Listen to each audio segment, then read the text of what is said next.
We're here at the 2010 WGI Percussion Finals, Dayton, Ohio. We have with us three people from Dartmouth High School. We have Tom Aungst and Ian Flint and Josh Costa.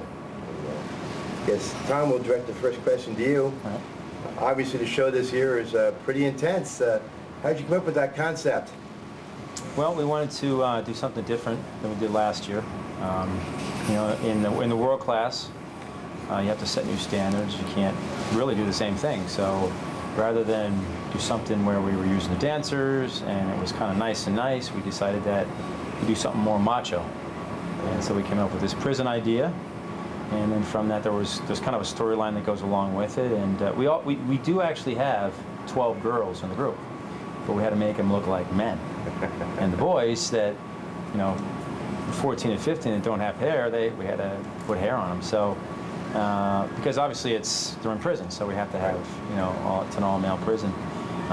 You know, and then from that came ideas. And I mean, for us, it was by the end of the show, you should feel nervous. You should feel like, wow, I never want to go to prison. Like, you should feel anxious, because it's not one of those shows where you sit back and go, oh, that was nice. You know, you go, wow, I don't want to ever go to prison. So I think we did a good job with that. I think you certainly did. So how did you decide to choose the symbols for your show? Was it a single individual decision or a group decision, or what? Well, I mean, since I was with the drum corps for a lot of years, we're always looking for a darker sound, a warmer sound. So the cymbals that we usually pick are darker cymbals.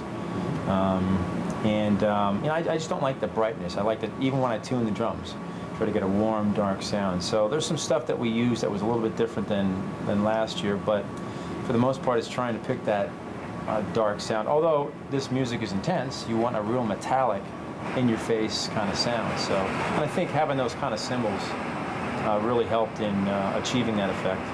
So you picked most of the cymbals yourself then? Yeah, for the most part. I mean, right.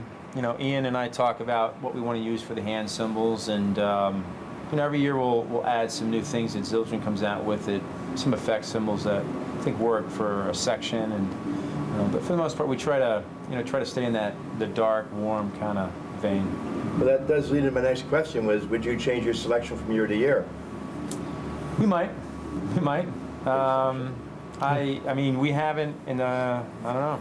Again, it's one of those kind of things. You know, doing the drum corps for so many years, we've always tuned the bass drums the same, the snares the same. We use pinstripes on the tenors, and so the cymbals always looking for a dark sound. And you know, with some of the orchestral cymbals, the hand cymbals that Zildjian has come out with, we were able to use them on the floor.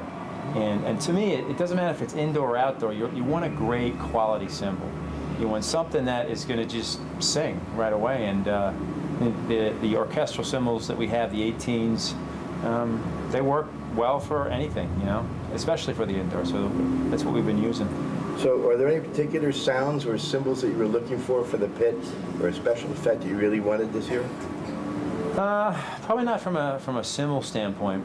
You know, there was some stuff that we've used over the year. I think it's called the Zildjian, the bell. Yes, the Zil bell. The Zil bell, so we can get more of a kind of a metallic sound.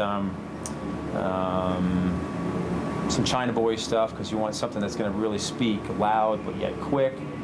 And you know, the Constantinople cymbals are great. I mean, they just really fit. To me, they fit in just any kind of ensemble. Even though this is real intense, we can use that. And last year there were some sections where it was, you know, kind of more mellow. You still can use those cymbals. So I think the choices that we have pretty much can work for a lot of different styles of music.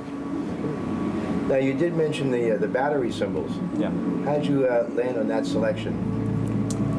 Well, I think over the years, you know, Zildjian and some of the other companies have been trying to come up with indoor cymbals, you know, just like the stick companies and the drum companies. And again, my thing is I want to go for quality.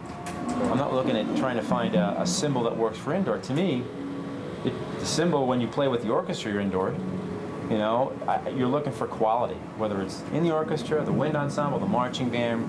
And so to me, those classical orchestral cymbals work for everything that we do. And I think they're user-friendly. When you're talking, I mean, the cymbal players that we have are, you know, they're band students that come in, and Ian teaches them the technique. But I think they're really user-friendly. You can get a great sound out of these cymbals. So, Ian, is there, but Tom mentioned that you work with these people that come in from the band. How do you accomplish that and get the sounds you want? Well, we try and select, some of the top students out of the wind section, and the first thing is musicianship when we select the students, and we really look for great wind players to start out with. So people that we know have an idea of what a great sounding instrument sounds like. So whenever they can approach the instruments, we always talk about musicality and trying to get the uniform sound across the section, and really making sure that everyone is the same. And we use the medium light version of the symphonic orchestras. We have mixed it. We've done the heavies and the medium and the lights before, but we decided to, instead of going 50-50, we use all the same, and we try and match the sound as close as possible from player to player. Kids do a great job, especially, a lot of them are, it's their first year coming in, and to step into a world group is a lot of pressure, and, the learning curve's fast. You got, a month to learn how to play the cymbals, and we're in, and, we're learning drill and doing the show, and, but the kids do a great job, and, it's a great opportunity for the kids to, see something else in the activity and come out to Dayton. That's good. Josh, you're on the other end. You're in the performing end of this. What do you do in the ensemble? I'm a cymbal player. I'm in the line. Okay, so you're one of these people that Ian trains. Yep, this is actually my second year in the cymbal line. Last year was my first year.